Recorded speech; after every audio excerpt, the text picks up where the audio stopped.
শোণিতপুৰৰ মিছামাৰীৰ গাভৰুনৈৰ বালিচৰত কৃষকৰ সেউজ বিপ্লৱ। বিস্তীৰ্ণ বালিচৰত স্থানীয় কৃষকসকলে কৰিছে তৰমুজৰ খেতি।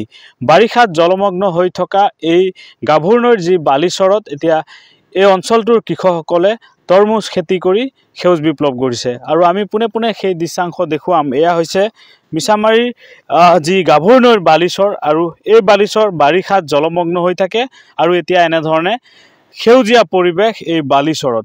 স্থানীয় বহু কৃষকে ইয়াত তৰমুজৰ খেতি কৰিছে। তেওঁলোকে অধিক উপাৰ্জনৰ আশাৰে এই তৰমুজৰ খেতি এনেধৰণে কৰিছে।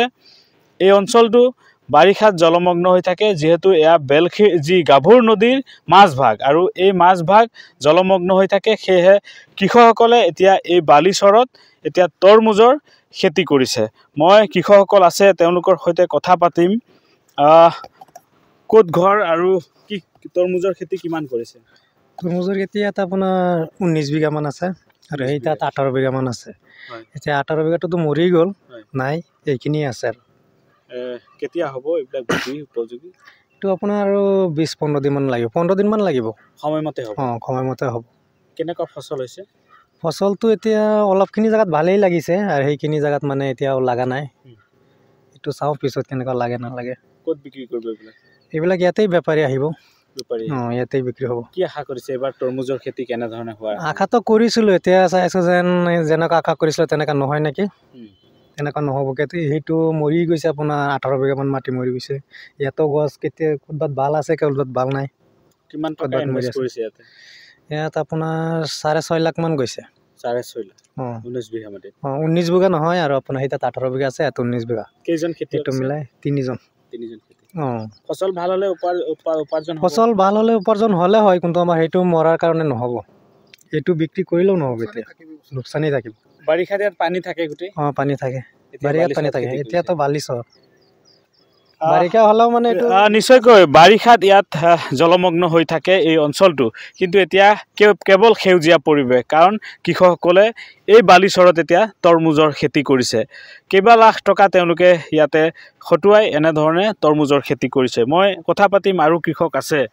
কি ক'ব, কি আশা কৰিছে এবাৰ তৰমুজ খেতিৰ পৰা? আশাটো কৰিছিলোঁ মানে কিবা এটা হ'লে ল'ৰা ছোৱালী লৈ পেলাই খাব পাৰিলে হয়। এতিয়া 18 বিঘা মাটি আমাৰ মানে গোটাইটো মৰি গ'ল। ইয়াত বালি মাটি আছে 19 বিঘামান, ইয়াতো মৰি আছে গছ, এয়া মৰি আছে। এতিয়া মানে এইটো বছৰ কি হয় মালিকেহে জানে। এনে খেতি কেনেকুৱা হৈছে আপোনাৰ? খেতি এই বছৰতো ইমান ভাল হোৱা নাই। ভাল হোৱা নাই? ক'ত বিক্ৰী কৰিব এইবিলাক ফচল? এইবিলাকতো আপোনাৰ টাউনতেই যাব, বেপাৰী আহি ইয়াৰ পৰা লৈ যাব। ইয়াৰ পৰাই লৈ যাব? এইবাৰ তৰমুজৰ খেতি অলপ কম হৈছে নেকি বিগত বৰ্ষত? এই বছৰ কমেই আছে। কম আছে। নিশ্চয়কৈ মই দেখুৱাম। এয়া এনেধৰণে তৰমুজ লাগিছে, আৰু কিছুদিনৰ পিছতেই এই তৰমুজ আচলতে খোৱাৰ উপযোগী হ'ব, বিক্ৰী কৰিব তেওঁলোকে এইসমূহ তৰমুজ। শোণিতপুৰ জিলাৰ লগতে বহিৰাজ্যতো আচলতে এইসমূহ তৰমুজ তেওঁলোকে বিক্ৰী কৰিব। এই খেতি কৰি তেওঁলোকে উপাৰ্জনৰ লক্ষ্য লৈছে, কিন্তু তেওঁলোকে আচলতে কিছু খেতি আচলতে বিনষ্ট হৈছে। অচিন পোকে আক্ৰমণ কৰি এই খেতি তেওঁলোকৰ বিনষ্টও কৰিছে। সেয়েহে তেওঁলোকে আশা কৰিছে এইবাৰ তৰমুজ খেতি কৰি তেওঁলোকে উপাৰ্জন কৰিব পাৰিব, কাৰণ লক্ষাধিক টকা তেওঁলোকে ইয়াতে বিনিয়োগ কৰিছে এই কৃষি কাৰ্য কৰি। বাৰিষাত জলমগ্ন হৈ থকা গাভৰু নদীৰ যি বালিচৰ, এই বালিচৰত অঞ্চলটোৰ কৃষকসকলে এনেধৰণে সেউজ বিপ্লৱ গঢ়িছে।